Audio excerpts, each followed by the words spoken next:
I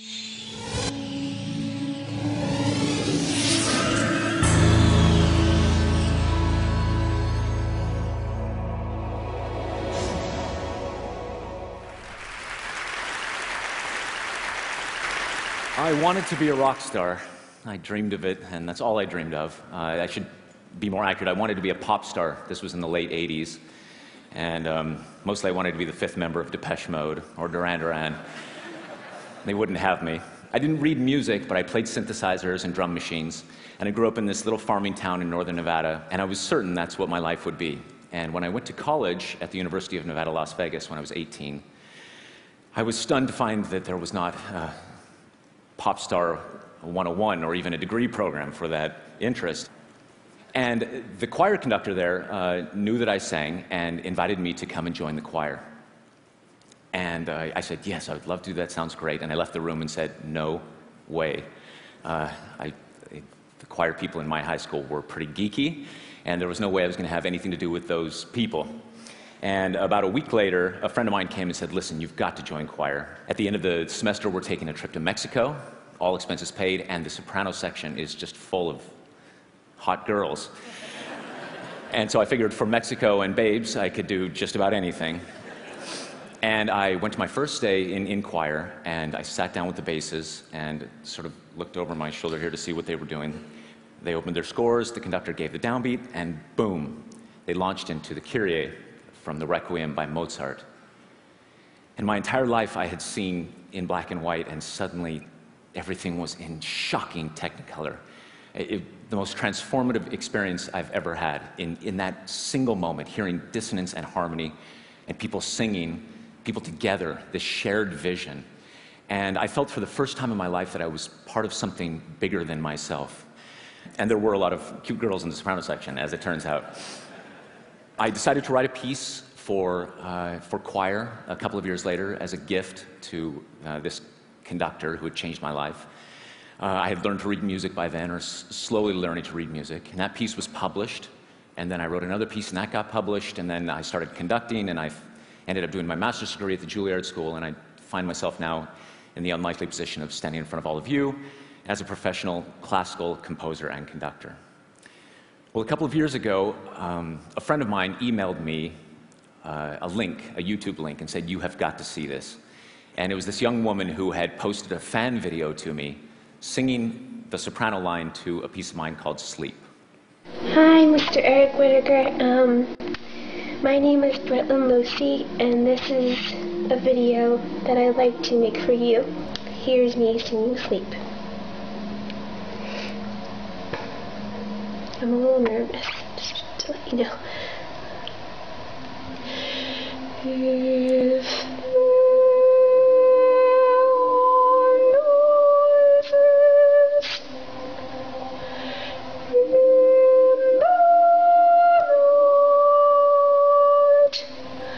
I was thunderstruck. Britland was so innocent and so sweet, and her voice was so pure. And I even loved seeing, behind her, I could see the little teddy bear sitting on the piano behind her in her room. Such an intimate video. And I had this idea, if I could get 50 people to all do this same thing, sing their part, soprano, alto, tenor, and bass, wherever they were in the world, post their videos to YouTube, we could cut it all together and create a virtual choir. So I wrote on my blog, OMG, OMG. I actually wrote OMG, hopefully for the last time in public ever. And I sent out this call to singers, and I made free the download of the music to a piece that I'd written in the year 2000 called Lux Aurumque, which means light and gold. And lo and behold, people started uploading their videos. Now, I should say before that, what I did is I posted a conductor track of myself conducting, and it's in complete silence when I filmed it, because I was only hearing the music in my head, imagining the choir that would one day come to be. Afterwards, I played a piano track underneath so that the singers would have something to listen to. And then as the videos started to come in,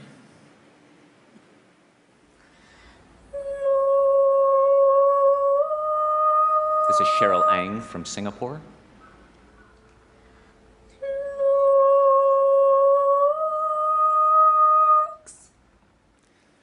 This is Evangelina Etienne.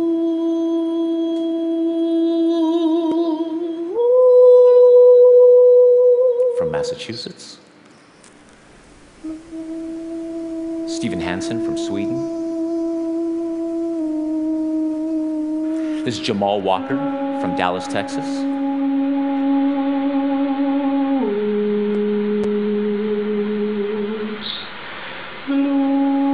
There was even a little soprano solo in the piece, and so I had auditions. And a number of sopranos uploaded their parts. I was told later, and also by lots of singers who were involved in this, that they sometimes recorded 50 or 60 different takes until they got just the right take. They uploaded it. Here's our winner of the soprano solo. This is Melody Myers from Tennessee.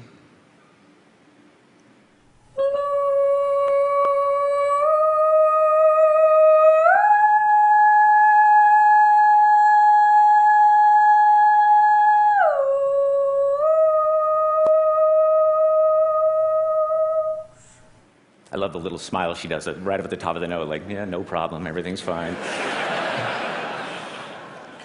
And from the crowd emerged this young man, Scott Haynes, and he said, listen, this is the project I've been looking for my whole life. I'd like to be the person to edit this all together. I said, thank you, Scott. I'm so glad that you found me. And Scott aggregated all of the videos. He scrubbed the audio. He made sure that everything lined up.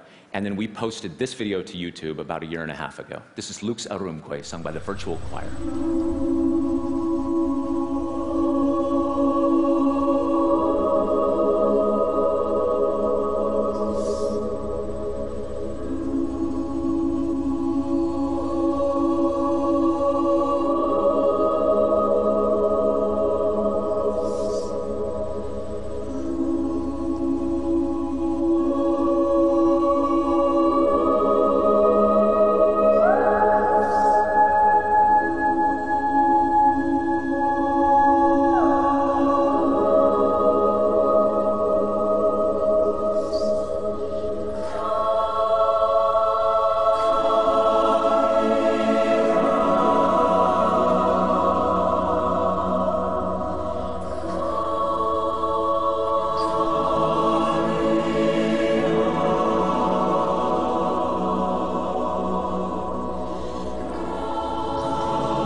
I'll stop it there in the interest of time.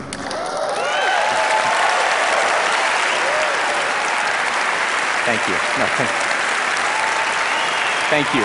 Thank you. Thank you. So there's more. There's more. Thank you so much. And I had the same reaction you did. I actually was moved to tears when I first saw it. I just couldn't believe how the poetry of all of it. These souls all on their own desert islands, sort of sending electronic messages in bottles to each other. And the video went viral. We had 1 million hits in the first month, and it got a lot of attention for it. And because of that, then a lot of singers started saying, all right, what's Virtual Choir 2.0? And so I decided for Virtual Choir 2.0 that I would choose the same piece that Britlin was singing, Sleep, which is another work that I wrote in the year 2000, poetry by my dear friend Charles Anthony Silvestri. And again, I posted a conductor video, and we started accepting submissions. This time we got some more mature members. On my pillow, safe in bed. And some younger members. Upon my pillow, safe in bed. That's Georgie from England. She's only 9. Isn't that the sweetest thing you've ever seen? Someone did all 8 videos of bass, even singing the soprano parts. This is Bo Otten.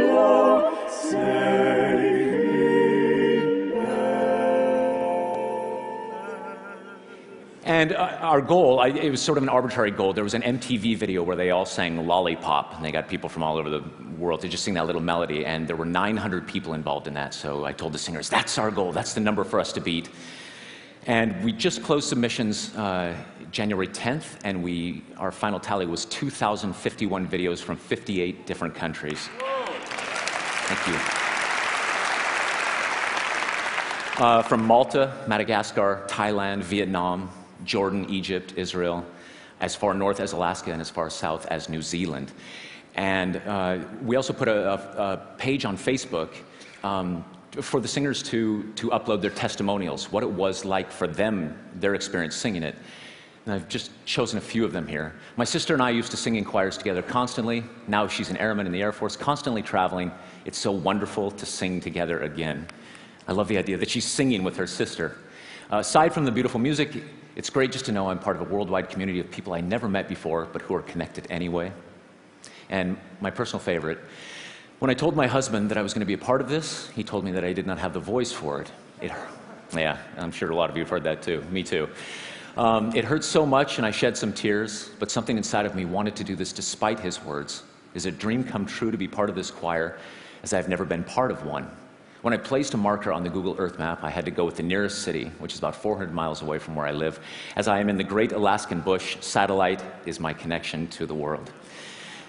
So two things struck me deeply about this. The first is that human beings will go to any lengths necessary to find and connect with each other. It doesn't matter the technology. And the second is that people seem to be experiencing an actual connection. It wasn't a virtual choir that there are people now online, they're friends, they've never met, but I know myself too, I feel this virtual esprit de corps, if you will, with all of them. I feel a closeness to this choir, almost like a family. What I'd like to close with then today is the first look at Sleep, Virtual Choir 2.0. This will be a premiere today. We're not finished with the video yet. You can imagine with 2,000 synchronized YouTube videos, the render time is just atrocious. But we do have the first 3 minutes, and it's a tremendous honor for me to be able to show it to you here first. You're the very first people to see this. This is Sleep, the Virtual Choir.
Thank you.